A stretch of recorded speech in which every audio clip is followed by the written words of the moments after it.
성경을 쭉 보면 성경에서 유독 여행 혹은 뭐 여정이라고 말할 수 있는 이런 이미지들이 굉장히 많이 나옵니다.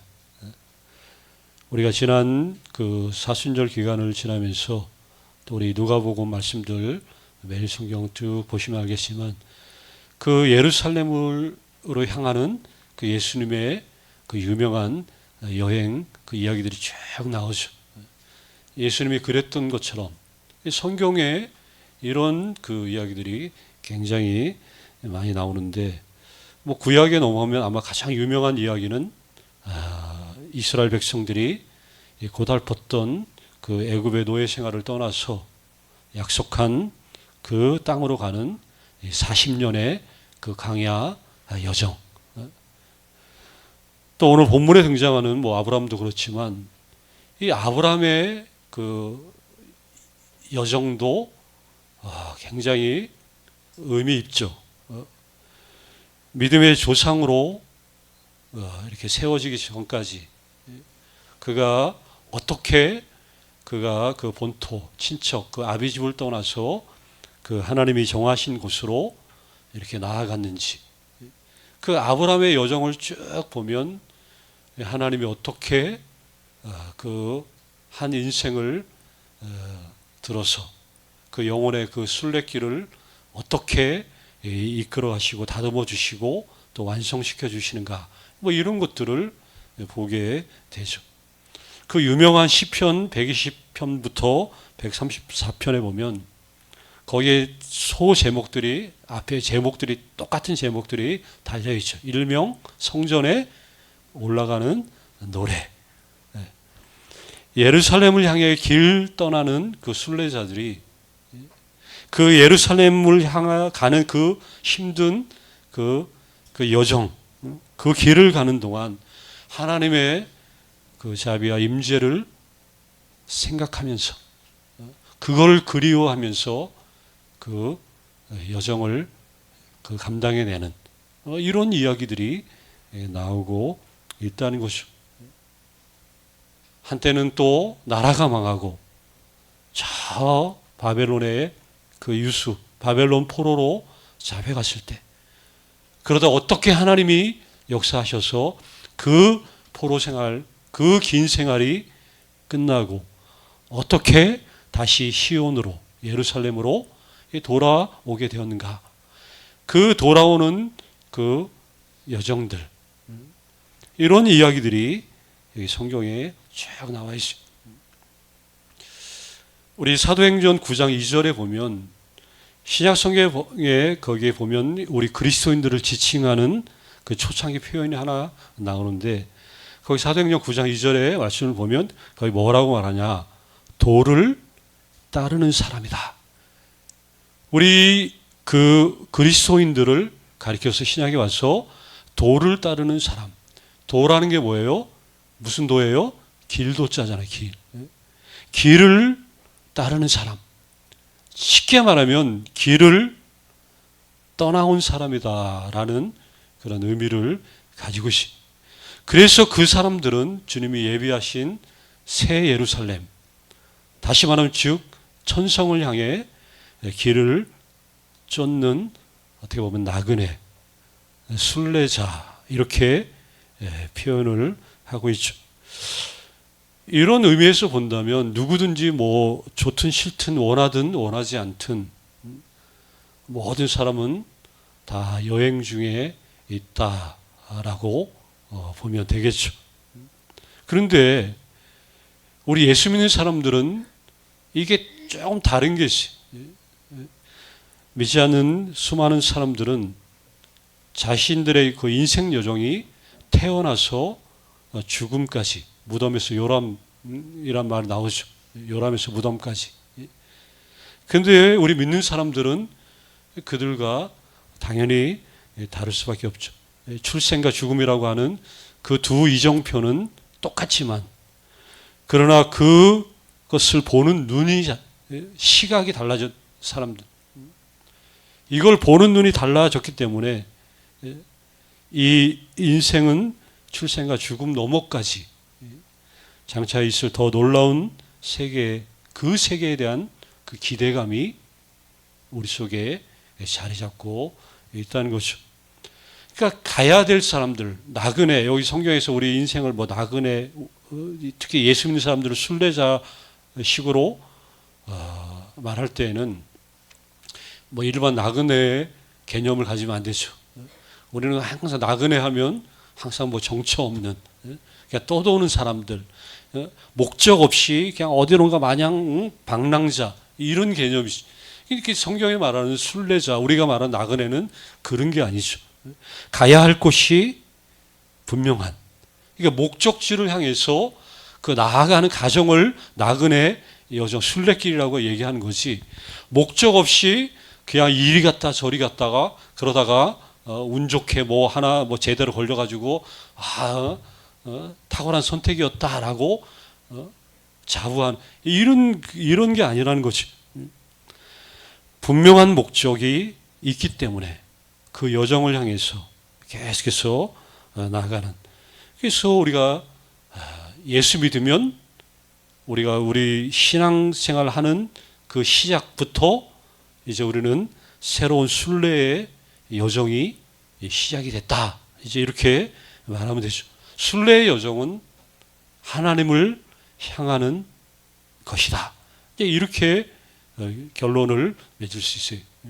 순례길, 이거는 누구를 향한 것? 하나님을 향한 것. 뭐 똑같이 때로는 뭐 죽음도 뭐 인생들은 다 여전히 우리에게 다 있게 되겠지만, 그러나 여기 이 그 천국이라는 것, 사실 죽음이라는 게, 그래서 어떤 우리 신앙생활을 하는 그런 많은 분들은 이게 얼마나 큰 축복인지, 이 죽음의 축복을 노래한 분들이 굉장히 많아요. 왜냐? 이 죽음은 성도와 하나님과의 만남을 그동안 가로막았던 마지막 장애물이 이게 벗겨지는, 해결되는, 제거되는 그 마지막 장애물로 이거를 보기 때문에 그렇다는 거죠. 어쨌든 성도로 살아가는 이 인생 여정, 마침내 하나님을 대면해서 그분을 뵙기 전에 아직까지 그 여정 가운데 계속해서 하나님을 가까이 하는, 하나님과 가까이 할 수 있는 그 길을 찾아서 계속해서 나아가는 것이다. 이렇게 이해를 한다면 우리 신앙의 이 여정, 발걸음들은 말 그대로 인생의 최고의 여행이다 하는 것들을 알게 된다는 거죠. 물론 말처럼 쉬운 건 아니죠. 말은 이렇게 할 수 있지만 쉬운 건 아니. 도전이죠. 어떻게 보면 믿음의 모험. 왜냐하면 보이지 않기 때문에, 보이지 않는 것을 마치 보는 것처럼 이렇게 알고 이렇게 한다는 건 사실은 쉬운 게 아니죠. 근데 방법은 있어요. 어떤 방법이냐? 우리 가만 보면 신앙생활을 잘 할 수 있는, 이 순례길을 잘 갈 수 있는 최고의 방법은 이미 앞서간 그런 사람들의 발자취를 이렇게 제대로 이렇게 살펴보는 것. 앞서간 분들이 어떻게 이 길을 갔는가, 그거를 알면 이게 우리의 발걸음에도 최고의 도움이 될 수 있다. 그러니까 앞서간 자들의 도움을 많이 받는 사람은 복된 사람들. 그래서 신앙에 훌륭했던 그런 사람들의 이야기들을 내가 알고, 기독교 역사상 얼마나 많은 위대한 인물들이 있었어요. 성경에 나오는 수많은 믿음의 사람들의 이야기, 기독교 역사상 또 수많은 믿음의 발자취를 남겼던 그런 사람들의 이야기들을 들으면, 이게 말 그대로 우리 인생의 신앙길에 이게 교과서가 되고 나침판이 되고 지도가 된다 하는 것을 알게 되는 거죠. 여기 이런 얘기들을 이제 쭉 이게 도움이 되고 뭐 백날 이제 사실 이렇게 얘기해도 이 신앙의 부요함을 놓치는 분들이 사실은 또 너무나 많다는 것도 우리가 부정할 수 없죠. 예수님이 천국에 관한 그런 그 말씀을 굉장히 많이 하셨는데 그 중에 한 가지 그 마태복음 13장에 보면 천국을 마치 값진 그 진주에 비유하는 그 장면이 나와요. 마태복음 13장은 일명 그 유명한 무슨 장이에요? 천국장. 천국장이잖아요. 천국장. 고린도전서 13장은 무슨 장? 사랑장. 이게 근데 마태복음 13장은 천국장이라요. 천국장. 발음 잘해야 되죠. 천국장. 이게 굉장히 중요해. 천국. 그러니까 쉽게 말하면 천국이란 어떤 나라인가? 그거를 제일 잘 보여주는 그 성경이 있다면 마태복음 13장이라는 게 13장. 우리가 뭐 이렇게 어르신들은 뭐 햄버거 잘 안 좋아하실 수 있지만 햄버거 보면 거기서 제일 중요한 게 겉부분이에요? 아니면 가운데 부분, 속 부분이에요? 속이죠. 그게 뭐든지 그래요. 가운데, 양쪽에 있는 빵을 덮은 것보다 안에 내용물이 진짜 마태복음의 가장 정중앙에 이 천국장이 있다는 것이 제일 중요한. 천국은 다른 게 아니라 마태복음 처음에 시작할 때 보면 임마누엘이라는 그 예수님 탄생할 때 그 임마누엘이라 하리라 나오잖아요. 그렇죠? 임마누엘, 하나님이 우리와 함께 하신다. 근데 마태복음 마지막 끝부분에도 보면 보라 세상 끝날까지 내가 너희와 항상 함께 있을 거다. 처음에도 너희와 함께 한다. 마지막에도 함께 한다. 그럼 가운데 천국장은 뭘 얘기하는 게 천국은 어떤 나라예요? 하나님이 함께하는 나라가 천국이다 하는 것을 보여줘. 근데 거기에서 보면 천국을 밭에 감춘 보아 얘기 다음에 여기 진주에 비유를 하는데 천국은 마치 좋은 진주를 구하는 장사와 같으니 그러면서 진주 하나를 발견하며 자기의 모든 소유를 팔아서 그 진주를 샀다. 지금 그 얘기하는 거죠. 천국은 자기가 가진 모든 것을 다 팔아서라도 얻어야 할 만큼 가장 중요한 그런 것이다. 이거를 발견한 사람은 이거를 얻기 위해서 자기의 모든 것을 다 소비를 한다는 거예요. 지금 그 얘기를 하는 거죠. 그런데 반대로 만약에 이거를 보고도 이걸 그 가치를 모르는 사람은 여기 마태복음에 또 다른 이야기 7장에 보면 어떤 사람은 이 진주를 마치 누구한테 던져요? 돼지에게 진주를 이런 식으로 이런 그런 사람도 있다는 이 신앙 여정의 그 소중함, 진주와 보석과 같은 우리의 이 발걸음들을 다시 한번 새롭게 좀 해야 되지 않나라는 생각들을 가져봅니다. 오늘 아브라함의 이야기 쭉 보면 아브라함이 하나님에 의해서 선택받게 된 일들 8절에 보면 하나님에 대해서 응답하고 아브라함이 먼 외국으로 이렇게 이민을 떠나는 그 가정 이야기가 여기 8절에 쭉 나오죠. 그리고 9절에 보면 그 약속의 땅에 있어. 약속의 땅에 왔는데 마치 이방인처럼 거기서도 이렇게 유숙하면서 사는 그런 가정들. 근데 여기 그러면서 10절에도 보면 근데 이렇게 할 수 있었던 그 원동력이 뭐냐? 믿음이었다. 이제 요거를 오늘 본문에 이렇게 말해주고 있습니다. 아브라함은 어떻게 보면 그 하나님의 약속 하나에 자기의 모든 생애를 걸었던 어떻게 보면 위대한 그 모험가라고 볼 수 있어요. 얼마 전에 제가 이제 라디오를 듣다 보니까 그 어떤 무슨 여자 대장님이라고 하는데 우리 그 산악 같은데 그 탐험 등반하는 분들 무슨 어몽길 대장님이라고 하잖아요. 김영미 대장인가 뭐가 하여튼 그 대장인데 그 여자 혼자서 우리 그 남국 그 거기를 데리고 혼자 횡단했다는 거 그 며칠 동안 그 얘기하는데 야 그 산 그 높은 그러니까 세계에서 대륙마다 제일 높은 산을 다 등정을 했다고.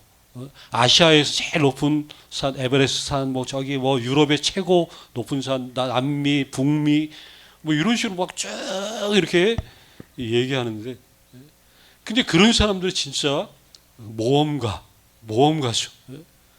예전에는 뭐 자기가 이렇게 그 초보 때 따라다니다가 또 그 동료도 산에서 이렇게 그 죽는 것도 뭐 시체도 못 찾는 거죠. 그 뭐 한번 그 행방불명 되듯이 거기 사고가 나면. 그런데 이 모험가. 그러니까 위대한 모험가들, 탐험가들이 뭐 많지만, 근데 아브라함이야말로 정말 하나님의 그 약속 하나 때문에 온 생애를 자기의 모든 것을 걸었던 위대한 모험가. 이 아브라함이 그런 사람이었다 하는 거죠. 여기 말씀도 있지만 갈 길을 알고 가는 거는 그런 모험이 아니죠. 저기 가면 저기 뭐 그 뻔한 거는 그 모험이라고 얘기하잖아요. 그 약속 하나 갈 바를 알지 못하고 갔다. 여기 그대로 오늘날 우리가 어디를 도전을 하고 뭔가 하는 거하고 그 수천 년 전에 그 이야기하고는 벌써 얘기 자체가 벌써 다르죠. 우리가 한때는 뭐 우리나라도 예전에 그 이민 역사들 쭉 보면 뭐 초창기 막 여기 나라가 어려우니까 그 외국에 가면 부자가 된다더라.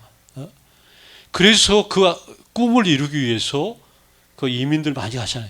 초창기에 뭐 그러니까 사탕수수 저기 뭐 브라질까지 뭐 여기 그 이민 역사 보면 그게 처절하죠. 그게 아무것도 그 정보도 알지 못했던 그 시대에 아무것도 그냥 한 가지 거기 가면 여기보다는 잘 산다.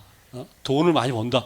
그러니까 그거 하나 약속 눈에 보이지도 않고 어떻게 될지 인생이 어떻게 펼쳐지고 그 앞길이 어떻게 될지 모르는데 그거 하나 바라고 가서 온갖 고생들 거기서 하고 몇 대에 걸쳐 나중에 그 후손들 살고 있지만 그런 역사들이.